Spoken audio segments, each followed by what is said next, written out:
Okay people, so we were in force and pressure, इसमें हम thrust and pressure basically देख रहे थे। सो हमने कल देखा कि भाई साहब ये आर्मी टैंक्स में इस तरह से आपके बेल्ट्स में, ठीक है। So why do the wheels of an army tank, ठीक है, why do the wheels of an army tank have belts over them. तो इन व्हील्स को दरअसल आर्मी यूनिट्स को जो है बहुत डिफिकल्ट लैंडस्केप से मूव करना रहता है। कहीं पे भाई साहब पानी है, कहीं पे कीचड़ है, ठीक है, क्योंकि वो हमारे तरह ऐसे प्लेन लैंडस्केप्स में मूव नहीं करते हैं, माउंटेनियस एरियाज होते हैं, ठीक है, कहीं कहीं पे भाई साहब आपका पानी होता है, कहीं कहीं पे भाई साहब आपका रिवर्स होते हैं, इस तरीके के टेरेन से उनको मूव करना पड़ता है। So they have to really move through a very difficult and impossible landscape, because of which अगर उनके मतलब ऑब्वियसली भारी है, टैंक्स बहुत भारी होते हैं, और अगर वो बहुत भारी हैं तो ऑब्वियसली उनके भारीपन से क्या होगा, वो धंस जाएंगे, ठीक है। तो इसीलिए in order to reduce the pressure that is there wheels are exerting, इनके व्हील्स से जो प्रेशर एक्सर्ट हो रहा है उसको रिड्यूस करने के लिए ये बड़े बड़े बेल्ट्स लगाए जाते हैं। जैसे ही हम बड़े बेल्ट्स लगाएंगे तो उससे क्या हो जाएगा, एरिया बढ़ जाएगा। आपने देखा कल हमने पढ़ा कि भाई साहब pressure is equal to force या थ्रस्ट अपॉन एरिया होता है। फोर्स और थ्रस्ट में डिफरेंस क्या है, फोर्स और थ्रस्ट में डिफरेंस क्या है, एनीवन पीपल? थ्रस्ट हमेशा परपेंडिकुलर होता है, फोर्स आपका कोई भी डायरेक्शन में हो सकता है। Thrust is always perpendicular to the surface, ठीक है। सो थ्रस्ट अपॉन एरिया होता है। एरिया बढ़ेगा तो भाई साहब प्रेशर डिक्रीज होगा, एरिया कम होगा तो प्रेशर आपका इंक्रीज होगा, ठीक है। तो प्रेशर के साथ भाई साहब एरिया की किस टाइप की प्रोपोर्शनैलिटी है, इनवर्स प्रोपोर्शनैलिटी है। Are we clear to this one people, ठीक है, ओके।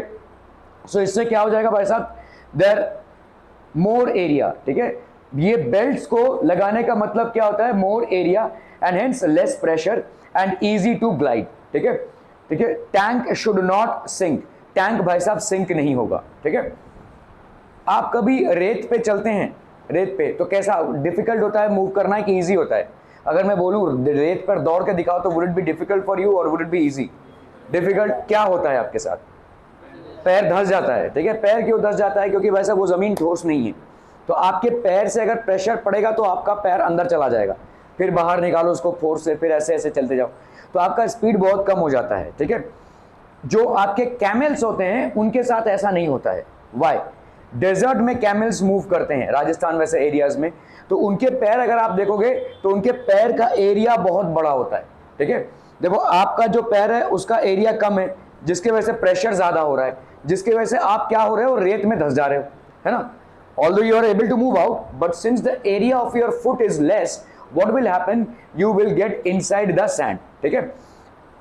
कैमल्स में क्या होता है, कैमल्स का भी भाई साहब बॉडी में वेट होता है, लेकिन उनका जो पैर होता है वो ऐसा होता है, ठीक है, इस तरीके का पैर होता है। तो एरिया ज्यादा हो गया, एरिया ज्यादा हो गया तो प्रेशर कम हो गया, एंड हेंस उनका जो पैर है वो धंसता नहीं है, ठीक है। तो इसीलिए they are known as the ships of deserts, they are known as the ships of deserts because only they can move comfortably in the desert region. बिना पैर धंसे हुए से वो ही मूव कर सकते हैं, ठीक है, only they can move. Why can't we use butter knife instead of a normal knife to cut vegetables? ठीक है, हम बटर नाइफ को क्यों नहीं यूज कर सकते हैं? बटर नाइफ मतलब हम तो जनरली सारी चीजों के लिए एक ही नाइफ यूज करते हैं, लेकिन बटर नाइफ सिर्फ बटर को काटने के लिए होता है, और बटर को काटना बहुत आसान होता है, ठीक है। बटर नाइफ को हम बेसिकली वेजिटेबल्स को काटने में यूज नहीं कर सकते हैं, क्योंकि देखो मीट का नाइफ अलग होता है, जो ये बुचर्स लोग यूज करते हैं मीट काटने के लिए, उसका नाइफ अलग होता है, और आप जो वेजिटेबल्स काटते हो वो अलग होता है। वेजिटेबल वाले नाइफ से आप जनरली मीट नहीं काट सकते, ठीक है, बहुत देर तक मीट नहीं काट सकते। तो ये सारे नाइफ्स अलग अलग होते हैं क्योंकि अलग अलग प्रेशर पॉइंट्स की जरूरत पड़ती है इनको, ठीक है।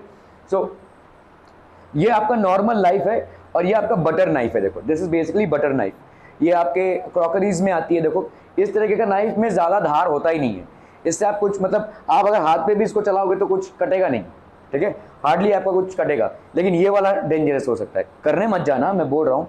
बटर एक बहुत ही मुलायम चीज है, इसको काटने के लिए भाई साहब ये नाइफ काफी है, लेकिन इससे आप वेजिटेबल्स नहीं काट सकते क्योंकि उतना शार्पनेस नहीं होता है। बटर तो आप एक चम्मच से भी ऐसे निकाल सकते हो, बटर अगर होगा तो उसको चम्मच से भी करोगे तो वो निकल आएगा भाई साहब, ठीक है। तो इस तरीके का ही कुछ है। देखो बटर जब हम अप्लाई करते हैं ब्रेड वगैरह पे तो इस तरीके के नाइफ को यूज करते हैं, लेकिन इस नाइफ को हम बेसिकली वेजिटेबल्स काटने में यूज नहीं कर सकते क्योंकि उतना शार्प नहीं होता है ये। तो शार्प नहीं होता है मतलब इसका एरिया जो है तो ज़्यादा होता है, एरिया ज़्यादा होगा तो प्रेशर कम होगा, ठीक है। यहाँ पे एरिया बहुत कम होता है तो इसीलिए एरिया कम तो प्रेशर ज़्यादा, जिसको आप यूज़ कर सकते हैं in order to cut vegetables, ठीक है।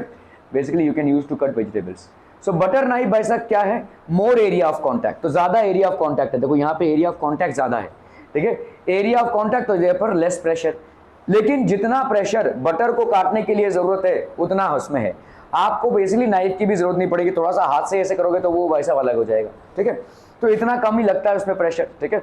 डिफिकल्ट फॉर कटिंग, ठीक है। शार्प नाइफ है भाई साहब, ये देखिए ये एक शार्प नाइफ है, इसका एरिया क्या हो जाएगा, लेस हो जाएगा, area will be less area of contact and hence more pressure and hence it is easy for cutting. Are we clear? Why does a sewing needle need to be sharp? Sewing needle मतलब जिससे आप सिलाई करते हैं उसको sharp होना जरूरी क्यों है? शार्प मतलब पॉइंटेड होना जरूरी क्यों है? तो कपड़े के अंदर आप कॉटन के अंदर अगर जब डाल रहे हो उसको सिलने के लिए तो कॉटन के अंदर वो जाएगा ही नहीं जब तक वो भाई साहब उसका प्रेशर पॉइंट ना हो, ठीक है। So it needs to be sharp, तो उसका एरिया भाई साहब कम होगा, जितना शार्प होगा एरिया उतना कम होगा, और एरिया कम है बोल के आप हाथ से उसको डाल पा रहे हैं, ठीक है, हाथ से उसको डाल पा रहे हैं। सीविंग नीडल है भाई साहब, देखो ये आपका सिलाई मशीन है, it has got a sharp tip, तो ये वाला जो आपका टिप है this is basically a sharp tip, ठीक है, this is a sharp tip, less area of contact, तो जितना आपका शार्प टिप होगा उतना लेस एरिया होगा कॉन्टैक्ट का, less area of contact and hence it will be more pressure, hence it will be more pressure, ठीक है, and easy to stitch, तो इससे आपका प्रेशर ज्यादा जनरेट होगा and it will be easier to stitch. Are we clear to this one people? Okay, fluids, fluids कौन होते हैं भाई साहब? What are fluids? Tiwari, fluids, liquids and gases are basically fluids, ठीक है, सारे टाइप के लिक्विड्स और सारे टाइप के गैसेस आपके फ्लूइड्स हैं। क्या ये जो एयर में आप हैं, क्या ये एयर भी एक फ्लूइड है? Yes it is, air basically mixture of gases है तो it is also a fluid. All types of gases and liquids are basically fluids. Characteristics of pressure exerted by fluids, ठीक है, difference between solid pressure and fluid pressure, so we are going to study all these things. What are fluid substances which can flow are called fluids? तो मोटे मोटे तौर पे जो भी substance flow हो सकता है उसको हम फ्लूइड बोलेंगे, और ऐसे कौन से सब्सटेंसेस हो जाएंगे जितने भी आपके लिक्विड्स हैं और गैसेस हैं, they can easily flow and hence they are known as fluids. Are we clear to this one people? बहुत बढ़िया ना भाई साहब। Example liquids and gases. Fluids का भाई साहब एक प्रेशर होता है, ठीक है, आप देखो ये साइक्लोन है, साइक्लोन में भाई साहब जिंदगी तबाह हो जाती है लोगों की, है ना, इतना ज्यादा प्रेशर होता है भाई साहब। साइक्लोन एक इतना ये क्लाउड है, इस तरह के क्लाउड बनता है, और इस क्लाउड का भाई साहब इतना ज्यादा फोर्स और प्रेशर होता है कि घर के छतें उड़ जाती हैं, ठीक है, पेड़ गिर जाते हैं, स्ट्रॉन्ग जो पेड़ हैं वो गिर जाते हैं, आपके मतलब ये जो इलेक्ट्रिकल पोल्स हैं ये भी भाई साहब गिर जाते हैं। सो इतना ज्यादा प्रेशर होता है, ठीक है, अचानक भयानक में ये साइक्लोन तैयार होता है, ठीक है। तो cyclones gases exert pressure. Cyclone है क्या? बेसिकली ये पूरा गैसेस का जमघट है, देखो, ठीक है, ये आपका एक गैस जो है तो जमघट हो गया है, और इसका इतना ज्यादा प्रेशर होता है कि जनरली इस तरीके का डेविस्टेशन हमको देखने को मिलता है। तो साइक्लोन में क्या हो जाएगा, सी लेवल्स विल राइज, इतना ज्यादा प्रेशर होगा तो सी लेवल्स भाई साहब अपने आप राइज हो जाएंगे, ठीक है, सी लेवल्स विल राइज। आप अगर देखोगे, समझ लो आप ऐसे ग्लास में एक स्ट्रॉ से बबल करो, ठीक है, तो क्या दिखेगा आपको भाई साहब, थोड़ा बबल ऊपर आता हुआ। इस तरीके का ही इफेक्ट आपका साइक्लोन में भी हो रहा है। साइक्लोन में जो गैस है इतना ज्यादा प्रेशर क्रिएट कर रहा है कि सी का लेवल भाई साहब ऊपर आ जा रहा है, और सी में भाई साहब एक ग्लास भर का पानी तो है नहीं, समुंदर मतलब आपका 7/10 of the earth is basically water. तो सोचिए कितना लेवल राइज होता है, और जब ये लेवल राइज होता है तो इस तरीके के डेवेस्टेटिंग इफेक्ट्स आपको देखने को मिलते हैं। घरें बह जाते हैं, खेत खलियान बर्बाद हो जाते हैं, ठीक है, लैंडस्केप्स चेंज हो जाती हैं। तो ये सब जितने भी आपके फ्लड्स हैं, लिक्विड्स एक्सर्ट प्रेशर। तो यहाँ पे भाई साहब क्या हो रहा है, the liquids are basically exerting a tremendous amount of pressure. Characteristics of pressure exerted by कौन है दोस्त? Characteristics of pressure exerted by fluids. Fluids exert pressure on the walls and the base of a container, ठीक है। तो जितने भी fluids होते हैं वो क्या करेंगे, आपके वॉल्स के ऊपर और बेस के ऊपर एक प्रेशर क्रिएट करेंगे। Fluids will exert a pressure on the walls and on the base of a container, ठीक है। तो जैसे समझो भाई साहब, कोई बलून है, ये एक बलून है, इसमें एयर है, तो एयर एक फ्लूइड है। Is it exerting a pressure on the walls? Is it? Yes it is, ठीक है, it is exerting a pressure. इसी तरह से समझ लो कोई आपका कोई लिक्विड भरा पड़ा है, ठीक है, किसी कंटेनर में। तो ये लिक्विड क्या कर रहा है, इधर प्रेशर क्रिएट कर रहा है, इधर प्रेशर क्रिएट कर रहा है और बेस में भी प्रेशर क्रिएट कर रहा है। So it will exert a pressure on the walls as well as on the base of the container. So all fluids will basically exert a pressure on the base as well as on the walls of the container. ठीक है, so this is the property of the fluids. ठीक है, तो आपका fluid है, देखो यहाँ पे इस तरफ भी प्रेशर एक्सर्ट करेगा और नीचे की तरफ भी प्रेशर एक्सर्ट करेगा, मतलब fluid will exert a pressure on the walls as well as on the base of the container.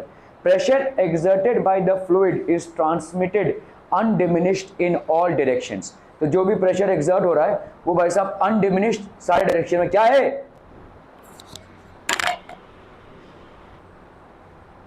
Pressure exerted by fluid is transmitted undiminished in all direction. तो ये भाई साहब फ्लूइड इधर भी प्रेशर एक्सर्ट करेगा, इधर भी प्रेशर एक्सर्ट करेगा और इधर भी प्रेशर एक्सर्ट करेगा।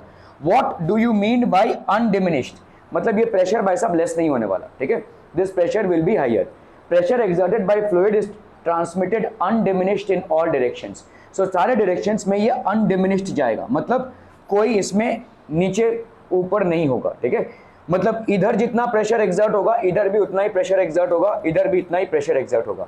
ये आपकी कैरेक्टरिस्टिक्स हो गई, ठीक है, विदाउट बीइंग रिड्यूस्ड। अनडिमिनिश्ड मतलब कोई भी रिडक्शन इस प्रेशर में नहीं होने वाला है, ठीक है, there will be no reduction in the pressure. Okay, जैसे आपका यहां पे देखो एक बलून है, pressure exerted by liquids is due to the weight of the liquid at a given depth pressure remains the same। तो आपका भाई साहब समझ लो ये एक लिक्विड है, make 3 holes A and B। अभी समझो, देखो अगर कोई ये कोई आपका भाई साहब अलग अलग, अगर आपने यहाँ पे एक होल किया, यहाँ पे एक होल किया और यहाँ पे एक होल किया, आप देखोगे ये वाला वाटर जो है तो ज्यादा दूर तक जा रहा है, ये वाला वाटर ऐसे गिर रहा है और ये वाला वाटर और कम तक है, ठीक है। यहाँ पे जो आपने होल किया ये ज्यादा दूर तक इसलिए जा रहा है क्योंकि प्रेशर इंक्रीजेस विथ डेप्थ, ठीक है, ये वाला डेप्थ सबसे ज्यादा, तो यहाँ पे प्रेशर बहुत ज्यादा और इसीलिए भाई साहब ये दूर तक जा रहा है। ये वाला प्रेशर थोड़ा सा हाइट ले लिया तो ये वाला यहाँ तक आ रहा है, ये वाला भाई साहब यहाँ तक आ रहा है, ठीक है। So make 3 holes A, B and C at the same depth. अगर आपने सेम डेप्थ के किया तो आपको दिखेगा कि भाई साहब A ऐसे ही जा रहा है, ठीक है। Fluid pressure through all holes is basically the same. तो सारे होल से भाई साहब फ्लूइड प्रेशर क्या हो जाएगा, same. It depends on the height और डेप्थ ऑफ द लिक्विड, कितने हाइट पे है या डेप्थ है कितना है भाई साहब, ठीक है। तो यहाँ पे make 3 holes A, B and C at different Heights. तो अलग अलग हाइट्स पे आपको दिखेगा भाई साहब ज्यादा कौन जा रहा है, fluid pressure is different at different height. जितना ज्यादा आपका डेप्थ होगा उतना ज्यादा आपका प्रेशर होगा, ठीक है। It is independent of, so pressure it is independent of size and shape of the container. It is independent of size and shape of the container, मतलब साइज और शेप में डिपेंडेंट करता है। 3 holes A, B and C are made at same height as in the previous example, ठीक है। तो आपका भाई साहब इस तरह से जाएगा ये, ठीक है। There is no change in the liquid pressure, यहाँ पे कोई भी चेंज लिक्विड प्रेशर में नहीं होगा, ठीक है। Are we clear on this one people? Difference between solid pressure and fluid pressure. तो सॉलिड प्रेशर क्या होता है, these are basically solid books, ठीक है। तो किसी सॉलिड के वजह से जो प्रेशर क्रिएट होता है उसको हम क्या बोलेंगे, solid pressure. So the pressure which is basically created by solid is known as solid pressure, ठीक है। The pressure created by a solid is known as the solid pressure. A solid exerts pressure on the surface due to its weight. तो इसके wait की वजह से भाई साहब एक प्रेशर एक्सर्ट हो रहा है। लिक्विड है भाई साहब आपका, ठीक है, लिक्विड या गैस। फ्लूइड्स मतलब क्या हो जाएंगे, liquids and gases. Fluids have weight, ठीक है, they also exert pressure on the container in which they are enclosed. तो जिस भी कंटेनर में भाई साहब फ्लूइड होगा उसमें एक प्रेशर क्रिएट होगा और प्रेशर भाई साहब हर जगह पे अनडिमिनिश्ड जाएगा, कोई भी इसमें घटौती नहीं होगी, कोई भी इसमें डिक्रीज नहीं होगा, ठीक है। There will be no decrease, that will go undiminished, ठीक है। Pressure will be undiminished in all directions. Pressure will be undiminished in all directions. Are we clear on this one people? समझम okay.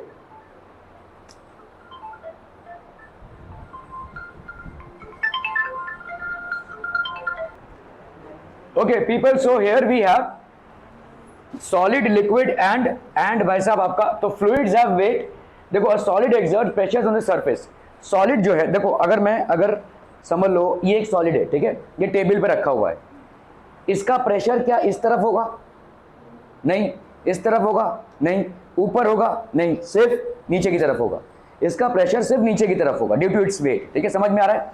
लेकिन अगर आपने कोई bottle में अगर आपने कोई लिक्विड रखा हुआ है तो इस बॉटल का भाई साहब प्रेशर इस तरफ भी होगा, इस तरफ भी होगा और इस तरफ भी होगा। It will be in all directions. क्या ये समझ में आ रहा है? सॉलिड और फ्लूइड के प्रेशर में ये समझ में आ रहा है। तो अगर आप देखोगे यहाँ पे, अरे क्या यार, ठीक है, ओके। तो यहाँ पे देखो, अगर कोई सॉलिड है तो वो हमेशा अपने वेट की वजह से डाउनवर्ड फोर्स में ही प्रेशर एक्सर्ट करेगा। इसका प्रेशर हमेशा भाई साहब नीचे की तरफ ही होगा। लेकिन अगर कोई लिक्विड है, इसका भाई साहब सारे डायरेक्शन में होगा, इस तरफ भी, इस तरफ भी और इस तरफ भी। अगर कोई गैस है भाई साहब, तो गैस तो मतलब चारों तरफ एक्सर्ट करेगा। It will exert basically even in the top surface. यहाँ पे अगर देखोगे लिक्विड में टॉप सरफेस में उतना प्रेशर एक्सर्ट नहीं हो रहा है, लेकिन गैस में अगर आप देखोगे तो आपके भाई साहब चारों तरफ होगा। ठीक है, तो fluids have weight, they also exert pressure on the container in which they are enclosed. A fluid exerts pressure in all the directions. सारे डायरेक्शंस में फ्लूइड आपका प्रेशर एक्सर्ट कर रहा है। ठीक है, so it will exert a pressure in all directions, solid only in the downward direction as per its weight. ठीक है, beyond force, laws of flotation, factors affect beyond force. ठीक है, तो बियॉन्ड फोर्स मतलब क्या होता है? Why bodies float. सारे बॉडीज आपके फ्लोट नहीं होते हैं, कुछ स्पेसिफिक बॉडीज हैं जो फ्लोट होते हैं। किसी चीज को तैरने के लिए एक ऊपर से फोर्स आना चाहिए तभी तो वो तैरेगा। ठीक है, why will a particular body float? समझ लो प्लास्टिक है, वो भाई साहब आपने उसको पानी में डाला तो वो फ्लोट कर रहा है। So what is happening? उसको बैलेंस कौन कर रहा है?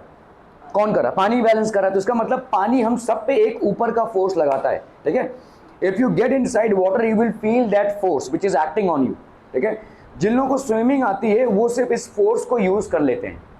स्विमिंग नहीं आना और स्विमिंग आ जाना में एक ही फर्क है। फर्क कुछ नहीं है, मतलब जो फोर्स आपको वाटर लगा रहा है आपके ऊपर, उस फोर्स को यूज करना है। ठीक है, अगर आपने इसको सीख लिया तो आप स्विमिंग सीख लेंगे। If you are able to use the force which the water is exerting on you, which is also known as beyond force, you will be able to swim. आप भाई साहब स्विम कर सकते हैं। ठीक है, अगर आप उस फोर्स को यूज नहीं कर पाएंगे तो आप स्विम नहीं कर पाएंगे। ठीक है, सो व्हाई बॉडीज फ्लोट? ठीक है, because there is always an upthrust. जैसे आपका देखो भाई साहब ये नेल है, when a nail made up of iron is dropped in water, एक नेल को आप आयरन में ड्रॉप करें, क्या होगा भाई साहब? ये डूब जाएगा। ठीक है, it will basically it sinks in water. ठीक है, अभी भाई साहब अगर आप जहाज देखोगे एक, वो आपका किससे बना हुआ है? आयरन से बना हुआ है, लेकिन is it sinking in water? No, it is not. Why? Because इसका भाई साहब एरिया बहुत ज्यादा है। एरिया बहुत ज्यादा हो जाएगा तो प्रेशर बहुत कम हो जाएगा। ठीक है, but huge ships made up of tons of iron floats on water. Let's find out how. ठीक है, तो आपका देखिए ये वाटर सरफेस है। कंसिडर अ बोट, एक कोई बोट है भाई साहब इसमें। ठीक है, सो ये बोट क्या करेगा? इसका वेट नीचे की तरफ होगा, सॉलिड है भाई साहब, तो अगर इसका वेट नीचे की तरफ है तो ये एक प्रेशर एक्सर्ट करेगा नीचे की तरफ। ठीक है, weight of the boat exerts force on the water equal to its weight downwards. ठीक है, रिएक्शन फोर्स ऑन द, और यहाँ पे भाई साहब क्या होगा? एक रिएक्शन फोर्स होगा वाटर का। In return water exerts N upward force on the boat. ठीक है, तो अपथ्रस्ट या बियॉन्ड फोर्स क्या होगा? This upward force is called upthrust और बियॉन्ड फोर्स। ठीक है, इसी फोर्स को हम क्या बोलेंगे भाई साहब? अपवर्ड फोर्स, अपथ्रस्ट और बियॉन्ड फोर्स। क्या ये समझ में आ रहा है भाई साहब? The force which is exerted by a fluid, the force which is exerted by a fluid on a body which is immersed in it is known as beyond force. ठीक है, so reaction force of the water, weight of the boat. यहां पे क्या हो रहा है? Reaction force of the water, weight of the boat को balance कर रहा है। ठीक है, the upward force acting on a body immersed in a fluid is called the upthrust. और अपथ्रस्ट भाई साहब इसका कैरेक्टरिस्टिक क्या है? The force will be perpendicular to the surface. ठीक है, सो अपथ्रस्ट और फोर्स और buoyancy and the phenomena is called buoyancy। ठीक है, so the upward force which is acting on a body, ठीक है, due to a fluid is known as upthrust और beyond force, and this phenomena is known as buoyancy। ठीक है, in a ship beyond force is equal to the weight of the body, hence भाई साहब क्या होगा? Ship क्या करेगा भाई साहब? फ्लोट करेगा। यहाँ पे जो इसका प्रेशर नीचे की तरफ है, wait, that will be equal to the force which is acting on it upwards। तो इसका जो फोर्स नीचे की तरफ है वो आपके अपवर्ड की तरफ होगा, तो इसलिए वो बॉडी बैलेंस हो जाएगा। ठीक है, दिस विल गेट बैलेंस। ठीक है, यहाँ पे क्या हो रहा है भाई साहब? इसका जो नीचे का फोर्स है वो बियॉन्ड फोर्स से ज्यादा है, जिसके लिए वो डूब रहा है। सो प्रिंसिपल ऑफ फ्लोटेशन क्या है?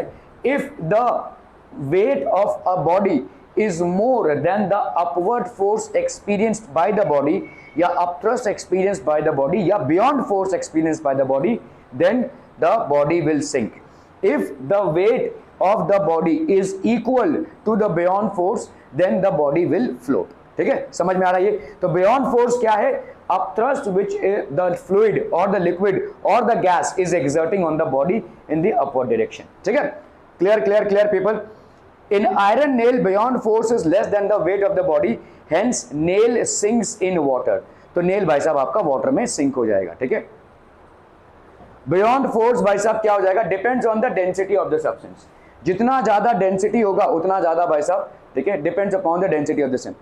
अगर beyond force आपका weight से ज्यादा है, ध्यान दीजिएगा, beyond force अगर आपका weight से ज्यादा है तो आप देखोगे इस तरह से body float करेगा, मतलब बॉडी का बहुत छोटा सा हिस्सा ही वाटर के अंदर रहेगा या लिक्विड के अंदर रहेगा. यहां पे बियॉन्ड फोर्स मतलब क्या हो गया? Beyond force is basically the upthrust. ठीक है, upthrust experience by the body. तो ये बियॉन्ड फोर्स या अपथ्रस्ट बहुत ज्यादा है, ठीक है, then the weight of the body, hence the a very small portion of the body will be inside water. When beyond force is, यहां पे क्या हो जाएगा बोलो?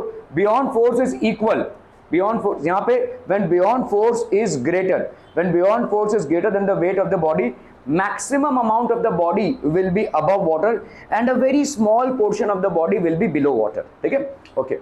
When the density of the water is greater than that of the body, ये कब होगा भाई साहब? Density water का greater than दी है भाई साहब किससे?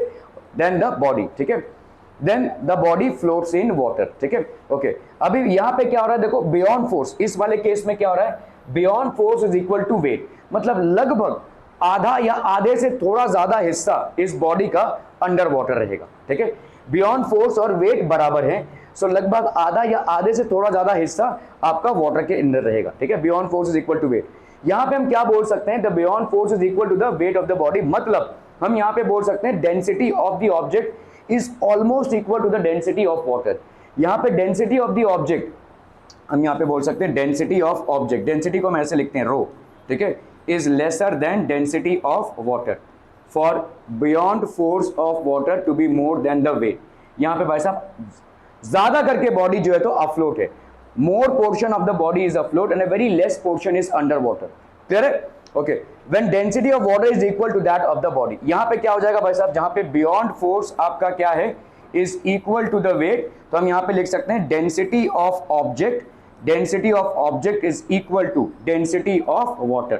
क्या लिख सकते हैं बोलो? ठीक है, और एक स्टेज आता है जब बॉडी भाई साहब सिंक होने लगता है, तो यहाँ पे क्या हो जाएगा? The body is partially floating in water, partially floating water. अभी आता है हमारा भाई साहब beyond force is less than the weight. When beyond force is less than the weight of the body, that is when density of water is less than the density of the body. तो भाई साहब body क्या हो जाएगी? The body sinks. ठीक है, तो body भाई साहब आपका हो जाएगा सिंक. तो अभी हम भाई साहब अगर फटाफट से इसको लिखते हैं, अगर आपका एक बॉडी है और लेट्स से वाटर का इंटरेक्शन है, तो हम देखेंगे बॉडी फ्लोट हो रही है या सिंक हो रही है. ठीक है, तो मैक्सिमम अमाउंट, अगर कंडीशन है आपका maximum amount of the body is above water, is above water, तो ये कौन सा सिचुएशन होगा? जब भाई साहब आपका beyond force is more than the weight of the body. और इस सिचुएशन में क्या होगा? Density of the object, density of object is lesser than density of water. ठीक है, क्लियर है? यहां पे होगा भाई साहब हाफ और almost more than half, more than half of the body, more than half of the body is in water. तो यहाँ पे क्या लिखेंगे भाई साहब? beyond force is equal to weight. ठीक है, तो density of the object, density of the object is equal to density of water, ऐसा हो जाएगा भाई साहब. ठीक है, and when the body sinks, ठीक है, body sinks मतलब ये भाई साहब डूब रहा है. ठीक है, body अगर सिंक हो रहा है तो हमारा beyond force क्या हो जाएगा? Laser than the weight of the object. ठीक है, बियॉन्ड फोर्स जो मतलब आपका अपथ्रस्ट है, जो लिक्विड उस बॉडी पे लगा रहा है, that is called buoyant force, that is less than the water. तो यहाँ पे क्या हो जाएगा भाई साहब? This will be density of object is more than density of water. Density of object is more than density of water. Are we clear to this one people? समझम. Okay. Laws of flotation. तो laws of flotation, buoyant force more than weight, तो यहाँ पे भाई साहब stay afloat. ठीक है. अगर beyond force, a body will float in a liquid if its density is less than the density of the liquid.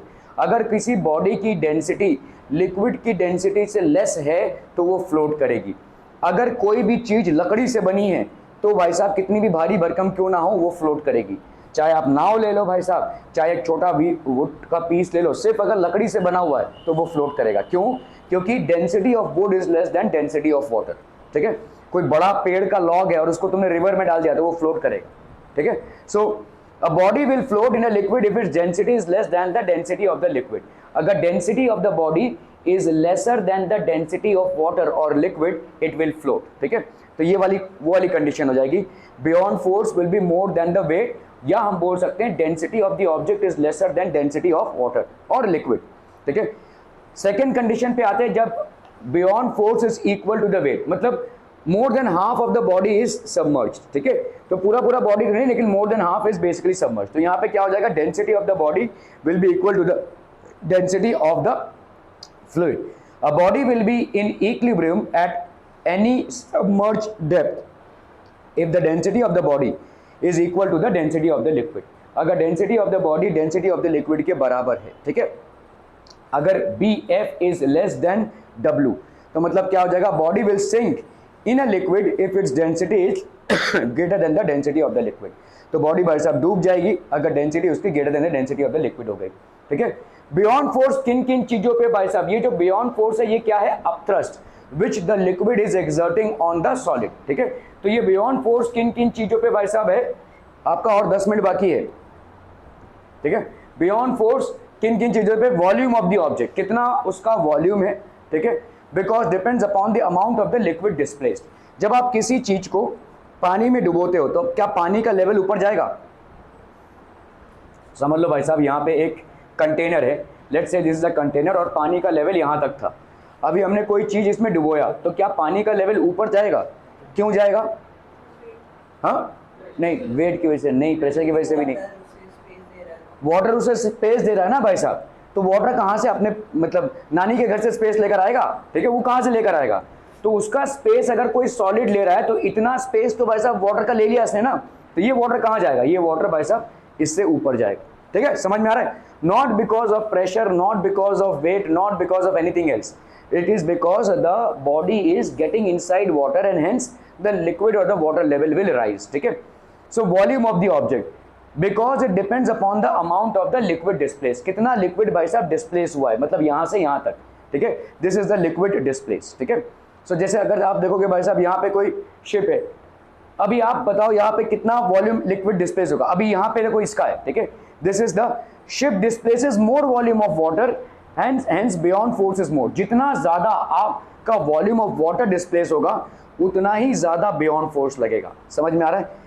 जिस ऑब्जेक्ट को आप वाटर में या लिक्विड में डालने की कोशिश कर रहे हो उसका वॉल्यूम जितना भी होगा उतना ही वॉल्यूम डिस्प्लेस होगा.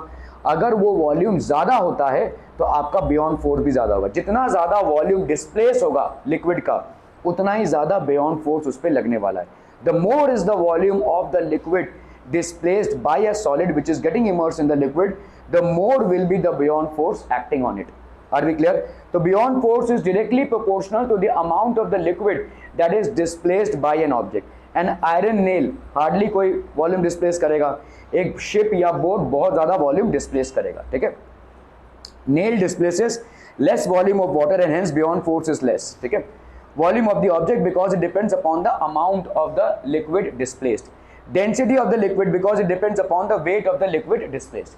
तो अगर beyond force है भाई साहब वो density of the liquid पे डिपेंड करेगा. जितना ज़्यादा लिक्विड की डेंसिटी होगी उतना ज़्यादा भाई साहब beyond force होगा. कुछ चीज़ें हैं जो वाटर में डूब जाती हैं लेकिन मरकरी में फ्लोट होती हैं. ठीक है.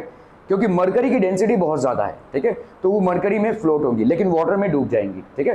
So the more is the density of the liquid, more will be the beyond force, ठीक है, more will be the beyond force. आप देखोगे डेड सी को हम बोलते हैं कि ऐसा सी है जहां पे अगर आप स्विमिंग नहीं भी जानते होंगे तो डूबेंगे नहीं। Dead Sea is basically the sea in which everybody would float, ठीक है। जैसे अगर नॉर्मल सी है या आपका नॉर्मल स्ट्रीम है, वहां पे आपको अगर फ्लोट रहना है तो आपको स्विमिंग आनी चाहिए, लेकिन डेड सी एक ऐसा सी है जहां पे कोई भी वैसा फ्लोट कर सकता है। क्यों? क्योंकि डेड सी में सॉल्ट कंटेंट बहुत ज़्यादा है। डेड सी बेसिकली कैसा है, थोड़ा सा लो लाइंग एरिया पे लोकेटेड है, मतलब उसका एरिया जो नीचे तल पे है वो, जिसकी वजह से पूरा सॉल्ट जो है तो वहाँ पे आके जमा हो जाता है, ठीक है, पूरे चारों तरफ से सॉल्ट वहाँ पे आके जमा हो जाता है। तो इससे क्या हो रहा है, वैसा सॉल्ट कंटेंट बढ़ता जा रहा है। अभी देखो कैसा है, पानी है, ये पानी है, पानी इवेपोरेट हो रहा है, सॉल्ट कंटेंट बढ़ रहा है, फिर पानी इवेपोरेट हो रहा है, सॉल्ट कंटेंट बढ़ता जा रहा है। तो डेड सी में इतना ज़्यादा सॉल्ट कंटेंट हो गया है कि वहाँ पे कोई मछली भी नहीं दिखेगी आपको।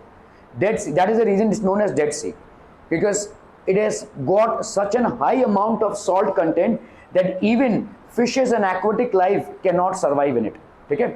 लेकिन इसके चलते क्या हो रहा है, इसकी डेंसिटी बढ़ रही है, डेंसिटी बढ़ रही है, और आपने अभी देखा कि डेंसिटी जितनी ज़्यादा बढ़ेगी बियॉन्ड फोर्स उतना ज़्यादा बढ़ेगा, ठीक है। तो क्योंकि डेड सी की डेंसिटी हाई है, इसीलिए उस पर जो भी जाएगा उस पर जो बियॉन्ड फोर्स लगेगा वो बहुत ज़्यादा लगेगा। तो आपको स्विमिंग आती हो या ना आती हो, आप फ्लोट करेंगे। इट्स लाइक अगर पानी में आप फ्लोट करते हैं तो आप फ्लोटर लेते हैं ना वो, ठीक है, टायर ट्यूब जो भी लेते हैं वो बिना लिए भी आप यहाँ पे फ्लोट कर सकते हैं क्योंकि इसकी डेंसिटी इतनी ज़्यादा है, ठीक है। Okay, density of the liquid because it depends upon the swimming in sea water is easy, density of water is high. Swimming अगर ना भी आती हो तो डेड सी जैसे एरिया में आप ऐसे ही फ्लोट कर सकते हैं, ठीक है। Swimming in river water is difficult as density of water is low, ठीक है। तो अगर आपको स्विमिंग आती है तो आप देखोगे कि सी वाटर में स्विम करना, ठीक है, ईजियर है, और अगर आप रिवर वाटर में जा रहे हो तो स्विम करना डिफिकल्ट है। सी वाटर में स्विम करना इजी क्यों है, क्योंकि डेंसिटी इसकी हायर होती है सॉल्ट डिसॉल्व होने के चक्कर में, ठीक है, और रिवर वाटर में डेंसिटी इसकी लो होती है, ठीक है, and hence it is difficult to basically swim. Okay, Archimedes principle, applications of Archimedes principle. तो एक भाई साहब दाढ़ी वाले बाबा हुए हमारे आर्किमिडीज, वो आ गए देखो आर्किमिडीज, ठीक है। तो ये आर्किमिडीज का भाई साहब क्या थियरम है कि when a body is immersed completely, अगर किसी बॉडी को हमने इमर्स किया है कंप्लीटली और partially in a fluid, it experiences an upward force which is equal to the weight of the fluid displaced by it. इसको समझिए, ठीक है। यहां पे भाई साहब एक आपका, ठीक है, लिक्विड है, आपने किसी बॉडी को भाई साहब इस पे डुबोया, जिसके वजह से इसमें कितना मतलब लेवल ऊपर गया, इतना लेवल ऊपर गया, ठीक है। If you have immersed a body inside this liquid, what has happened, the liquid level goes a little up, ठीक है, समझ में आ रहा है, क्योंकि भाई साहब इतना वॉल्यूम खा गया ना पानी का, तो इतना तो ऊपर जाएगा, पानी हो या कोई लिक्विड हो, ठीक है। When a body is immersed completely और पार्शियली, कंप्लीटली इमर्स हो या पार्शियली इमर्स हो, it experiences an upward force. तो इस पे क्या लगेगा भाई साहब, एक अपवर्ड फोर्स, अप थ्रस्ट या बियॉन्ड फोर्स इस पे लगने वाला है, ठीक है। This is equal to the weight of the fluid. ये जो फ्लूइड डिस्प्लेस हुआ है इसका जितना वेट होगा उतना ही इतना फोर्स लगेगा। क्या ये मामला समझ में आ रहा है? जब आप किसी बॉडी को फुल्ली, पार्शियली या कंप्लीटली लिक्विड के नीचे इमर्स करते हो तो उस पे लगता है एक बियॉन्ड या अपवर्ड फोर्स, और इस अपवर्ड फोर्स का मैग्नीट्यूड कितना होगा, जितना इस लिक्विड का वेट होगा, जितना उसने लिक्विड डिस्प्लेस किया है उतना जितना वेट होगा उतना ही भाई साहब आपका फोर्स लगेगा। So when a body is partially fully immersed in a liquid, the weight of the volume of the liquid displaced will be equal to the upthrust और beyond force acting on the body. तो जो भी upthrust या buoyant force body पे act हो रहा है that will be equal to the weight of the liquid displaced by the body. तो ये जो वेट ऑफ लिक्विड डिस्प्लेस हुआ है बॉडी से उतना ही आपका अपथ्रस्ट लगेगा इसमें, ठीक है। That is called Archimedes principle. When a body is immersed completely और partially in a fluid, it experiences an upward force. ये भाई साहब एक अपवर्ड फोर्स एक्सपीरियंस करेगा that is equal to the weight of the fluid displaced by it. ये depend करेगा भाई साहब कितना वेट ऑफ द फ्लूइड है जो उससे डिस्प्लेस हुआ है, ठीक है। तो टेक अ सॉलिड से अ मेटालिक पीस, एक मेटालिक पीस आपने लिया भाई साहब, ठीक है, suspended with a thin thread from the hook of a spring balance. तो आपने इसको सस्पेंड किया हुआ है, ठीक है। आपने भाई साहब क्या लिया, इसका वेट ले लिया, ठीक है। सो ये कुछ ना कुछ वेट शो करेगा, note its weight, let's say 500 gram है। Now take a eureka can and fill it with water. तो आपने भाई साहब यहाँ पे वाटर को फिल किया, एकदम यहाँ तक आपने वाटर फिल कर दिया है, ठीक है। जो भी एक्सेस वाटर रहेगा वो ड्रेन आउट हो जाएगा। अभी जैसे ही आप इसको डुबोएंगे तो क्या होगा, एक्सेस वाटर क्या हो जाएगा, ड्रेन आउट हो जाएगा। There will be a rise in the height and the moment there is a rise in the height what will happen, this water will get drained out, ठीक है। ये water क्या हो जाएगा भाई साहब, ड्रेन आउट हो जाएगा। Arrange a measuring cylinder below. तो हमने भाई साहब एक सिलेंडर रख दिया यहाँ पे, ये एक्सेस वाटर क्या हो जाएगा, जैसे आपने डुबोया तो water displaced by it gets collected in the measuring cylinder. तो यहाँ पे सिलेंडर में, मेजरिंग सिलेंडर में, when the water stops dripping through the spout note the weight of the solid. तो भाई साहब अभी पूरा ये डूब चुका है, अभी इसका वेट हमने नोट डाउन कर लिया, ठीक है। सो वेट में आपको दिखेगा कि देयर इज अ लेसर, आपका वेट जो है पहले से लेस हो गया। क्यों, क्योंकि इस पे भाई साहब एक अपथ्रस्ट लग रहा है, ठीक है। इसके वजह से इसका वेट जो यहाँ पे रिकॉर्ड हो रहा है वो लेस हो जाएगा। और आप देखोगे जितना यहाँ पे लिक्विड आया है इसका वेट और ये जो लॉस इन वेट हुआ है ये दोनों भी बराबर होंगे, ठीक है। तो what will be seen by us, apparently loss of wait of the block, ठीक है, इज इक्वल टू कितना भाई साहब, पहले हमने देखा वेट इन एयर वाज 500 ग्राम और वेट इन वाटर इज 400। तो 500 minus 400 into 9.8 that is 980 Newton हो गया। The weight of the water displaced, wait of the water displaced कितना हो जाएगा, 100 इंटू 9.8, मतलब इतना वाटर डिस्प्लेस हुआ है तो कितना हो गया 918, दोनों भी आपके बराबर होंगे, ठीक है। So this is apparent loss of weight. तो लॉस ऑफ वेट किसकी वजह से होगा, ड्यू टू द अपथ्रस्ट। तो अपथ्रस्ट आपका क्या क्रिएट कर रहा है भाई साहब, लॉस ऑफ वेट, और यही लॉस ऑफ वेट किसके बराबर होगा, this will B weight of liquid displaced, weight of liquid displaced. यही आपका भाई साहब Archimedes principal. The amount of upthrust experienced by a body when it is fully or partially immersed in water is equal to the weight of the liquid displaced by it. Clear है? Okay. जिनका भाई साहब संस्कृत